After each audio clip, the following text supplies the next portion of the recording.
ក្រុមទី2នេះគួរ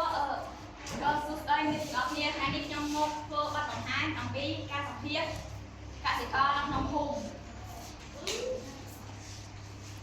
ខ្ញុំបានសម្ភាសនៅភូមិកូដុងកំពតសក់ពួកខេត្តសៀមរាបនឹងបានសម្ភាសព្រះអង្គស្រីម្នាក់មានឈ្មោះថាលោកយាយគ្រូគាត់មានភេទស្រីអាយុ57ឆ្នាំគាត់រស់នៅភូមិកូដុងកំពតសក់ពួកខេត្តសៀមរាបគាត់បានបន្តរបរជាកសិកររយៈពេល1ឆ្នាំហើយគាត់ដាំដំណាំដូចជាស្វាយចង្កឹះ9ត្រប់ជីស្វាយប្រញាញ់ពោតបារាំងខ្ទឹមសដើមខ្ទឹមដើមតោប្រកែកអំល្បោម្រូវអង្គាដីម្ទេសលីងលាក់ម្រះកោស្បៃតឿឌីជីរណាជីទ្រាក់ជីផលរៃនិងស្បែកគួរជាដើមគាត់បាន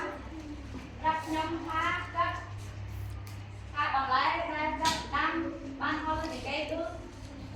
ស្បែកចង្កឹះព្រោះស្បែកចង្កឹះ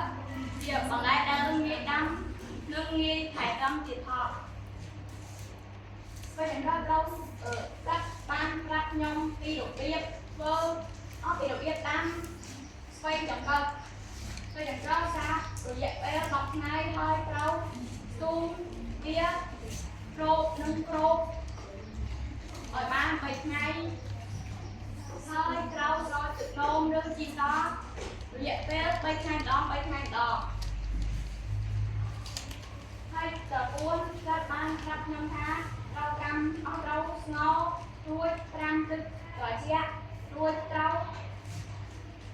យកទៅដាក់ដាំរយៈពេល5ទៅ10ថ្ងៃគ្របក្នុងរអស់10គ្រាប់ក្នុងរណ្ដៅត្រូវស្រោចទឹកនោមនិងជីស3ថ្ងៃម្ដង3ថ្ងៃម្ដងរយៈពេល22ទៅ25ថ្ងៃទើបដកបានគាត់បានប្រាប់ក្រុមខ្ញុំអំពីបន្លែដែលងាយដាំជាងគេគឺស្វាយចង្កឹះពីព្រោះស្វាយចង្កឹះងាយថែទាំនិង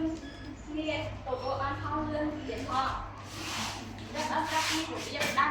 អត់ដាំបន្លែស្វាយចង្កឹះមកក្រុមខ្ញុំដំបូងស្រោចកាត់ដីរួចដាក់ជីរួចដីជាមួយជី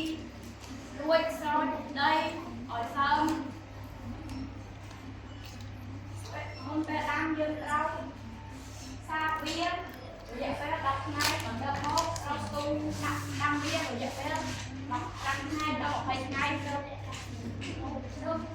ដកបានហើយយើងត្រូវស្រោចមុននឹងដកយើងត្រូវស្រោចទឹកនោមជីសាវារយៈពេល3ថ្ងៃដល់3ថ្ងៃដល់នៅពេលដាំ15ថ្ងៃដល់20ថ្ងៃហើយយើងត្រូវដកហើយអាចយកទៅពុំមកឬទៅលក់បានបាទទៅដៃមួយ